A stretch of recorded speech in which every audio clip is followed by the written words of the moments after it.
A lot of you guys have been asking me questions, and I get so many comments these days that it's really hard for me to keep answering questions one by one. So I think the easiest way to do it is by question and answer videos, and I've done a couple of them so far, and they seem to be really popular. But I started getting so many questions that I decided to break them into categories. So today I'm going to answer your most pressing hair and makeup questions. I'm answering questions that I get most often and a couple questions that I just think are interesting and I wanted to answer. So let's get started. My first question was, which I get asked a lot, is what shampoo and conditioner I use. And I actually, I change up the shampoos and conditioners that I use from time to time just because I like different scents and different formulas. For a while I was using all Paul Mitchell products, but I actually found this brand. It's called Pureology, and I use the shampoo and the conditioner, and it's got a really interesting smell. It almost smells like a men's cologne, which I like because I don't always like my perfume is really fruity and floral and girly, so I kind of like my hair to be a little different, I guess. But it's got a really good scent, and it's also amazing because it is sulfite free and it's good for colored hair, but it also lathers really well. And that's the problem I have because my hair is super thick, and a lot of shampoos that are made for colored hair and that are sulfite free, which you want to get if you have colored hair, they don't lather very well, and you just don't feel like your hair is clean. So that's the stuff that I use. And I also do deep conditioning from time to time, and I find that Paul Mitchell makes some of my favorite deep conditioning products. I was trying the Matrix stuff for a while, and it wasn't conditioning enough for my hair. So that leads me to my next question is, how do I keep my hair so bright? And my hair is actually about a month old right now in the color, and it's still pretty good besides my roots, which I have cleverly covered. But like I said with the shampoo, I always use sulfite-free shampoo. Sulfites are what kind of make shampoo suds, and although they get your hair really clean, they also strip your hair really badly. So make sure you get sulfite-free, and so many brands make them these days. It's really easy to find. And I also use an SPF spray that protects your hair from UVA and UVB rays, and Paul Mitchell makes it. And I just spray that on when my hair is wet, and it kind of protects it from the sun. Especially living in LA, it's sunny all the time, so the sun will fade your hair faster than anything.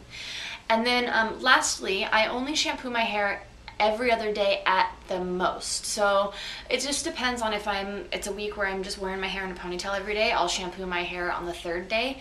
But like I said, my hair's really thick, so I can get away with it. I know some of you girls with thin hair, you have to shampoo more often because your hair gets greasy, but they make so many really great dry shampoos these days that it's a lot easier to go without shampooing. But those are my tips to keep your hair bright.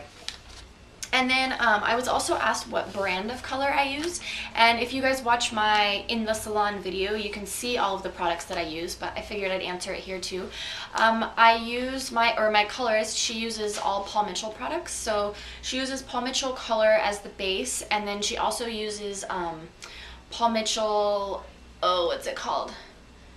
I can't remember what it's called for the bright red, but if you guys watch my hair video of me in the salon, I actually show you like the bottles and stuff that she uses, so hopefully that helps. So another question I got about my hair was how I keep my hair healthy, and that kind of goes along the same lines of how I keep my color bright with the not shampooing it every day. But as you guys see in my tutorials, I curl my hair, I tease my hair, I pretty much beat the crap out of my hair constantly. So I make sure to condition it really well. I condition my hair every time I shampoo it. And my key to conditioning is that I shampoo and then I put the conditioner in, and instead of rinsing it right out, I tie it up with a hair tie, and then I go about my business in the shower. Like I shave my legs, or I scrub myself, or whatever I need to do. So the conditioner actually stays in my hair for the whole duration of my shower. And then when I'm finished with everything, then I rinse it out. So it just kind of gives it a little bit more deep conditioning. And then about once a week I do a conditioning mask to kind of just seal the ends back. And then I also get, every other time that I go to the salon, I get my hair trimmed, so it trims the dead ends off, and I get my layers freshened. And I think that's it. Oh, I also use a heat protectant spray when I'm curling my hair, and Paul Mitchell makes it. It's called Hot Off the Press, and that just protects your hair cuticle from the heat that you're using. So it's really good for you girls that like straighten your hair every day or curl your hair every day. Luckily, I don't actually curl my hair every day, so my hair doesn't get a whole lot of daily heat damage. It's mostly just like the elements, the sun and stuff that I'm trying to protect it from. So another hair question that I get asked a lot is if you can do vintage styles with extremely layered hair and with bangs. So I know a lot of you girls have the kind of, I don't know how to describe it, but it's really short layers on the top and then really long layers on the bottom, and some of you guys have extensions, and those really extreme styles are pretty difficult to do vintage styles with unless you pin up the long layers and make it look like you've just got short hair all the way around. My advice, if you are really into the vintage thing, grow your hair out and get a new haircut, because it's just, vintage hairstyles were not made to be done on hair with extreme layers. Back then they didn't exist. So there's that. And then as far as length, the best length to do vintage hairstyles on is like just a little bit below the shoulder, and because when you curl it obviously gets shorter. As you can see with my hair right now, it's pretty short curled, but it goes to about here, like a few inches below my shoulder blade, so it shortens up a lot when you curl it.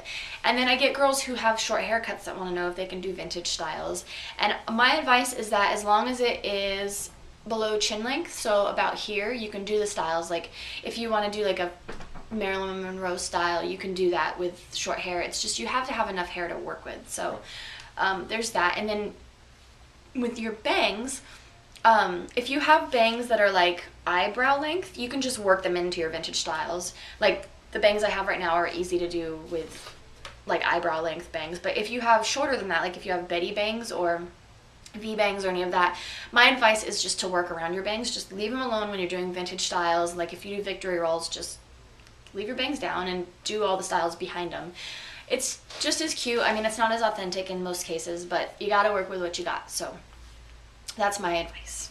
Another question I get a lot is if you can do the same styles that I do with hot rollers.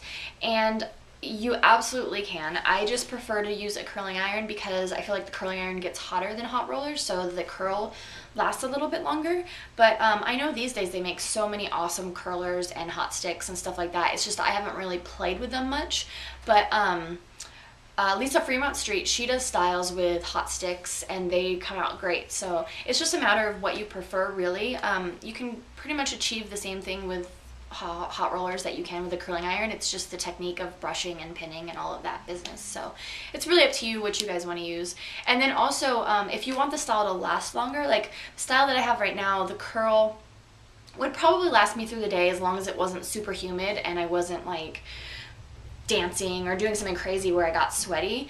But if you want a style that's going to last for sure for a whole day and maybe longer, do a wet set, which I haven't done on my channel yet, but there's lots of them on here. And basically it's just doing pin curls with your hair damp at night and then sleeping on them so they dry, and it dries the curl into your hair. So those are just different techniques that you can use, but I'm just a fan of using the curling iron because I'm lazy and it's easy. And then along that same line, I get a lot of girls that have curly hair, and unfortunately my hair is really straight, so it's hard for me to do styles to show you guys how to do it. But if you do have curly hair or really coarse hair, if you have natural wave, I would say just do the style on top of the wave, because it gives it it's still a vintage look, because a lot of women back then did have wave permanence.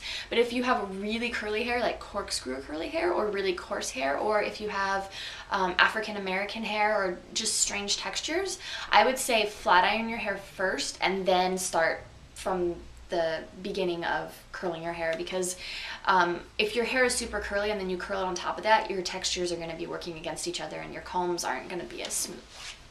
The last question I got is actually a makeup question, and I think it's funny.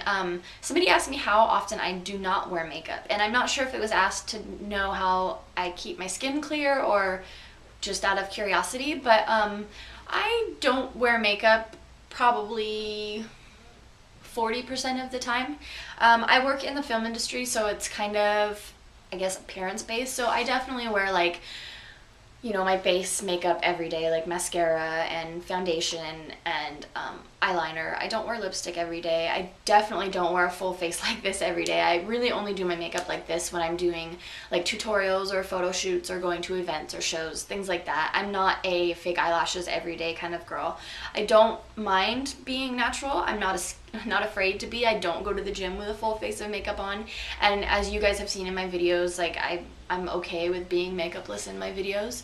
But I just like makeup. I think it's fun. So I try to play with it when I can, but I'm not stressed out if I need to run to the bank and I'm not wearing mascara. It's really not a big deal. My face is my face either way. So there's your questions for now. That's the first round of hair and makeup questions that I've got. If there's anything I haven't answered here and you still have questions, please ask them below and I will add them to my list and I will answer them.